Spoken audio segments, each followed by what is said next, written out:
for the introduction and thanks for inviting me to participate in this event. I prepared a little thing introducing you to a number of works I've been doing during the past 40 years or so. The majority of my works are based on everyday photographs, and these photographs are not just the raw material for the work, but they are also the topic of the work. When I started working with this type of imagery, we have to keep in mind that we were in a completely different situation. Let's say in Europe in the early 1980s, the photographic world was very much concerned with proving the point that photography can be art. That was the big topic because most museums did not yet collect photographs, and actually the status of photography as an art form was questioned by many people, by, like say, the established art world. I always had, let's say, doubts about this attitude because it's pretty obvious that photography can be art, but the interesting point is it can be much more than art. And I focused on that portion of the photographic production that was not considered art. So now a selection of works. One project, Bilder von der Strasse, pictures from the street, started in a casual way, and it was actually not meant to be an artwork in the beginning. It is exactly what the title suggests, a collection of all photographs I've been finding in public space over 30 years. At the time when I started working on this, I was editing a little magazine, and for that magazine I was writing an article about photographic collections in Germany, and I visited all the collections and studied what would they include in their collections. And we came to a pretty clear, non-outspoken canon of photography that is worth collecting, and that of course brings us also to the collection, to the question, what do they not collect? What is not included? So they collect what they called good pictures, good photographs. And I said, well, why don't you also collect bad photographs? So you get a complete picture of what photography is. Collect the good photographs, collect some of the bad photographs, and then we have a pretty complete view. And while I was writing that, walking through the city, I saw a snapshot lying on the pavement. I picked it up, I looked at it, I dropped it again and kept on walking, and 10 minutes later it came to my mind, well, this is exactly what we were looking for. This is the perfect bad photograph. It must be so bad and so disturbing that somebody had ripped it up and thrown it out. I ran back to where it was. I didn't find it. It was gone with the wind.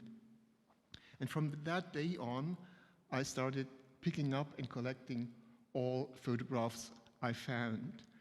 There was no selection and no editing. It is an all-inclusive approach because I was interested to learn what's out there. I was not interested in pointing out what I like about them.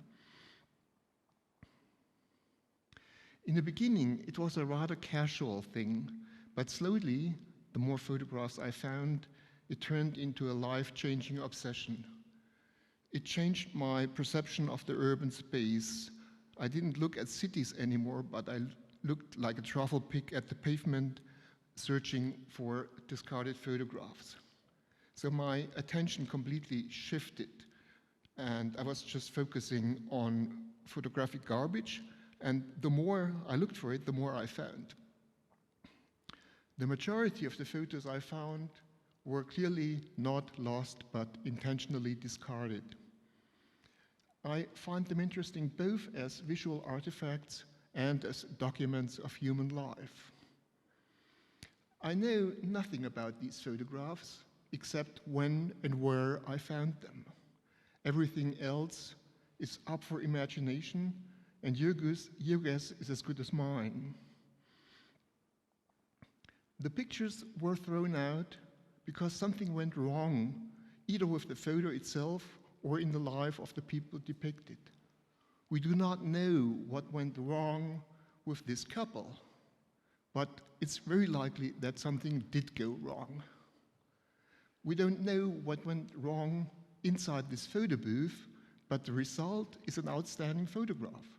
Artists used to make this kind of stuff. Some photos achieved a particular quality after they were exposed to sunlight and rain. People stepped onto pictures or cars drove over them, and these interactions add another quality to the pictures. Many photos were ripped up. It's a voodoo-like act, like sticking a needle into a doll. There's a lot of human energy spent on the destruction of those pictures, and that indicates how important it must have been for somebody to get rid of it. All the ripped up pictures were reassembled as well as possible. And although this project is a study of anonymous discarding photographs, I consider it a very personal work. In a way, it is my own album, and I can retrace my own wanderings through the world over 30 years looking at these pictures. They just work like any snapshots I would have taken myself. So it's my family album. The pictures remind me of my 30-year journey through the world. After many years of collecting, I thought about completing the project, but I didn't quite know how to do this. Eventually, the success story of digital cameras brought it to an end. Pushing the delete button replaced the act of ripping up pictures. So this is the last photograph I found after the number had decreased dramatically in the last years of the project, and after 30 years and the 1,000th photograph I found, I decided this is the end. All the photographs were mounted on board and titled with the place and date of the finding. And in exhibitions, they are always presented in the chronological order of the finding.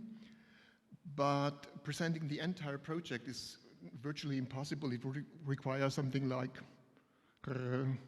300 running meters of gallery wall. You don't get that anywhere. So I decided to make a random selection. Basically, it's a calculation, how many running meters of wall do I have, and then it's divided by how many pictures I can show, and then the number of pictures I have is divided by the number of available space and so on. So it's every third or every sixth or every seventh out of the ongoing series. So the installation looks different every time it's being installed. The entire project, including all 1,000 photographs, was also published as a set of books. I learned a lot about bookmaking before making that. I had contacted a number of publishers and offered them this project, and everybody, if they ever cared to reply at all, sent me something like, And after a while, I seriously thought about that and said, well, Joachim, if you were a publisher, would you publish that? And the answer was no, because it's pretty obvious this is fucking expensive and nobody's going to buy it. I mean, very small number of people. And then I decided, that's great, but because I'm not a publisher, I can do it. And fortunately, at that time, print on demand became something like a feasible option. And I said, okay, I don't care about print quality. I don't care about a particular paper stock. I just want to get this damn thing out. And so I produced it. All 1,000 photographs are in there in their original size with the captions mentioning date and place where they were found, and that's it. No comment, no nothing. And I'm quite happy with it. I don't care whether it's out there in 50 copies or in 500 copies. It doesn't make any difference for me. I don't think that books that sell 500 copies are better than books that sell 50 copies. Quickly, I want to introduce another project I did in in the 1980s and 90s, it was also something like a long-time project. I was interested in identifying repetitive patterns in photography. You know, when you look at a large number of photographs, similarities become very obvious. We don't learn at school how to take pictures, and our parents don't tell us either, but somehow we all arrive at taking very similar pictures. And I was interested in identifying the patterns that we all more or less unconsciously reproduce. So when I found these 4 postcards in one postcard rack, things became so clear that I decided to explore photographic similarity in a broad and systematic way. And I already had gathered a large amount of photographs, such as postcards, newspaper photos, commercial photographs, personal snapshots, what you have. And I grouped these according to various similar features. Similarities in photographs, of course, mirror uniform social rituals. For a wedding, the bride is dressed in white, the man wears dark, the woman stands at the man's right side, flowers are obligatory, and so on. Nothing changed in decades. Children are a common motif in snapshots, and their training in role models is depicted in many photographs. Studio photos that are made to commemorate rites of passage play a role. Religious holidays are photo opportunities resulting in similar pictures. Travels are among the most common reasons for taking snapshots. Possessions and acquisitions are presented as signs of success and wealth. An entire industry churns out unassuming collectibles. Surveillance cameras capture decisive moments. Lifestyle magazines celebrate consumerism. Trade catalogs stimulate consumption with standardized photos of standardized dreams. And there's an endless supply of similar photographs. I collected thousands of them and several hundreds of these panels. We never see just a single photograph, but always groups of them. And in exhibitions, we see groups of groups. So altogether, this project is an encyclopedia of uncreative photography. And as happy as I was with many of those panels, there were 2 problems I was not happy with. One problem was at that time, I mean, we talk about pre-internet age of physical pictures. At that time, you simply had limited access. Even, you know, when I went to the flea market every weekend, I would return maybe with a few hundred photographs, but to assemble a visually convincing panel, you need a large number of pictures to shuffle them around until it's well balanced with color and contrast and sizes and proportions in what you have. But the other problem I had was working with flea market imagery. I was always something like half a century behind my own time. And that I found more and more problematic because I was more interested in working in my own time than in solving my grandfather's problems. So I concluded that, and 10 years later I returned to the same questions, but of course the situation had changed dramatically. So my picture pool was this site. Photo sharing site Flickr gives us virtually access to an unlimited number of photographs. The number of uploads had increased so dramatically that every single day more photographs are being uploaded than any human being could ever look at in a lifetime. The problem with these pictures is that they are only potentially accessible. Actually, most of them are not, because the people upload them without adding descriptions or captions or tags. And the search engine will never find them. So let's say somebody searches for a photograph of a black and white cow standing in a Dutch landscape in front of wind generators. The one to the left will never be picked up unless somebody searches for P1010815, which is rather unlikely to happen.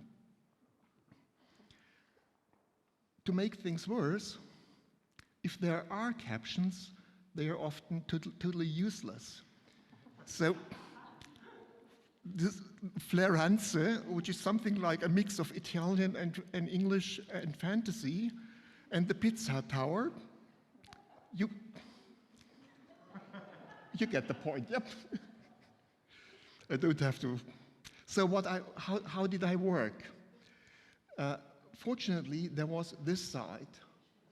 It doesn't exist anymore.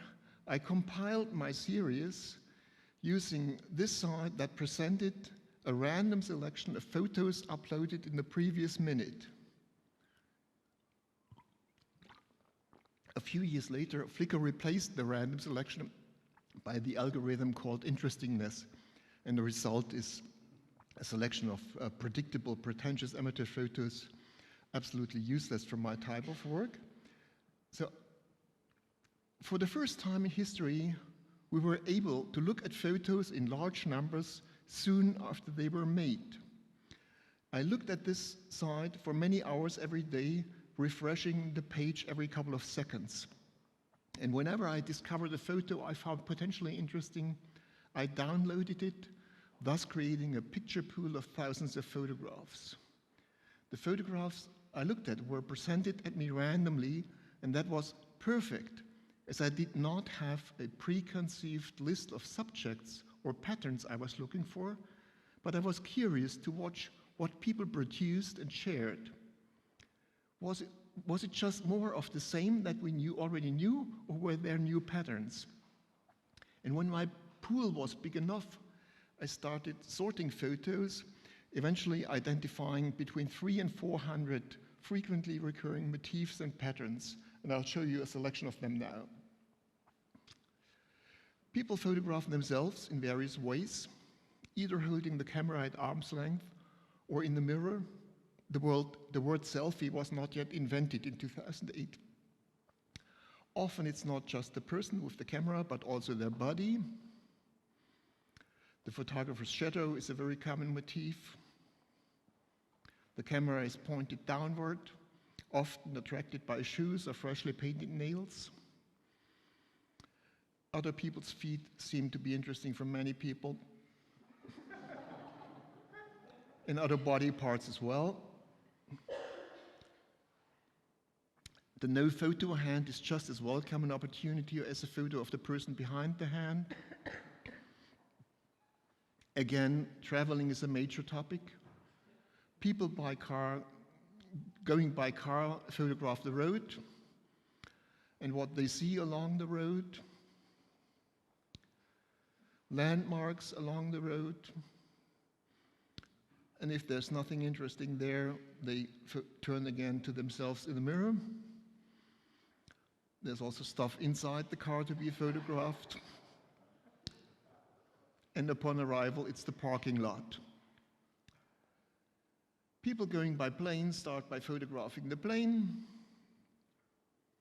and the documents they need for traveling. Once the plane is airborne, passengers follow its itinerary. They photograph the meals that are served on the plane. After their arrival, they photograph their hotel rooms, also the view from the room, and in the evening it's the sunset, of course. Then the attractions they came to see and to photograph, and their interactions with these attractions, and the one picture at the museum, and the postcards that will soon be a thing of the past because sending photos by phone is so much cheaper and faster. And don't forget to reassure where you are and make a photo of the spot.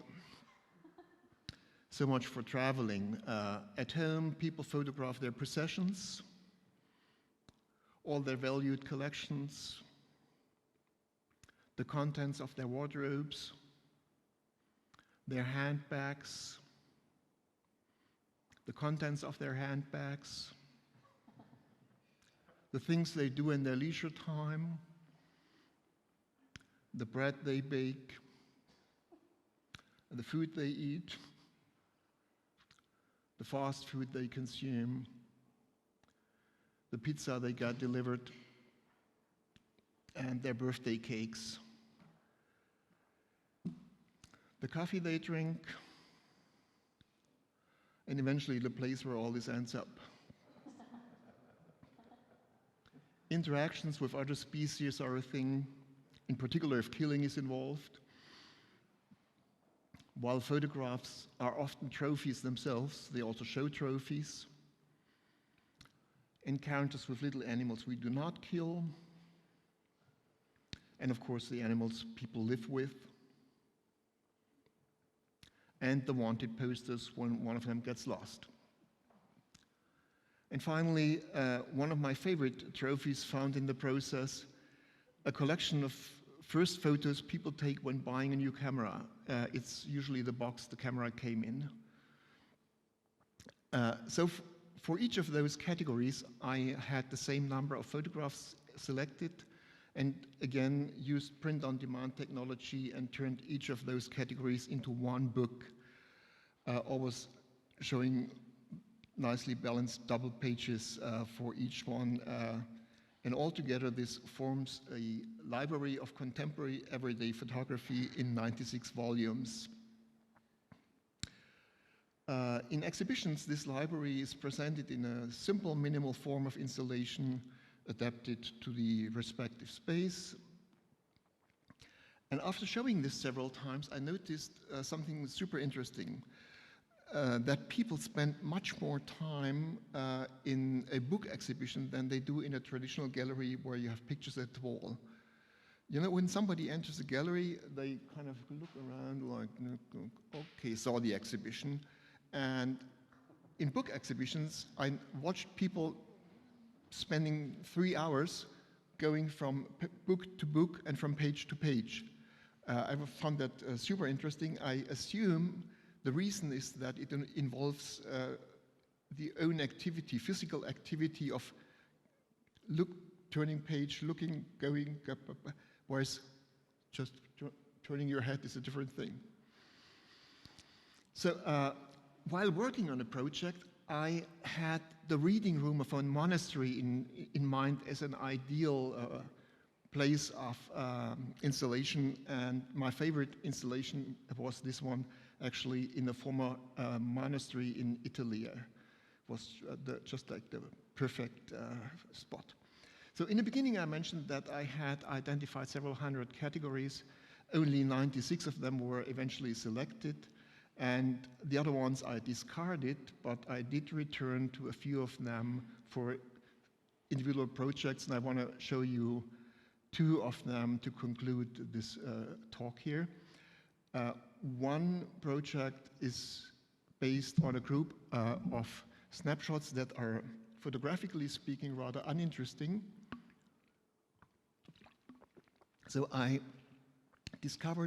came across photographs showing people standing in the middle of the road by an X painted on the pavement. And I wondered what's happening there. So some of you may recognize the building in the background. It's the former school book depository at Dealey Plaza in Dallas, Texas. It's the assassination site of John F. Kennedy. So you may wonder, why would somebody want to take their picture taken at the place where somebody was shot, but that's a different question. And while checking out what's happening there, I came across this webcam, which is positioned at the spot that is encircled there, right where the assassin was standing. So the camera's perspective exactly matches the perspective of the shooting. And we can watch the footage of this webcam pointing at the X, which is visible in the basement back there, down there. And I used this watching tourists taking photographs. So every day around the same time, I watched this webcam for about half an hour, and whenever I encountered one of those moments where somebody was happening, I would take screenshots of the webcam. So this is what happens there on an average day. On a busy day, it can look like this. You know, and this is actually, you know, this is not a small road. This is a highway on-ramp. There's traffic going on. So people risk their life to get their picture taken in that spot. I found it absolutely incredible.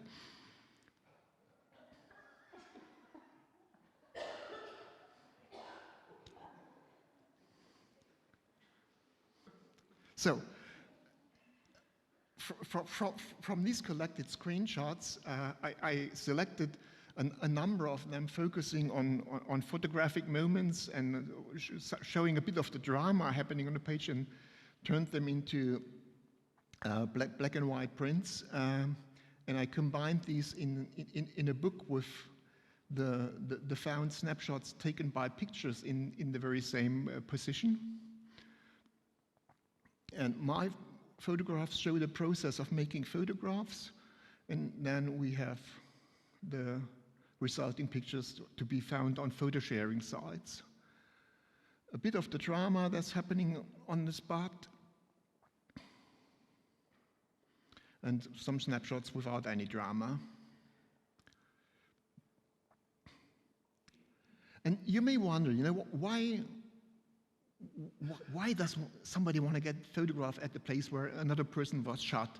And I wanted to, and then I found this. I don't know why I felt the need to stand by the X, but judging from everyone else, it would appear to be the thing to do.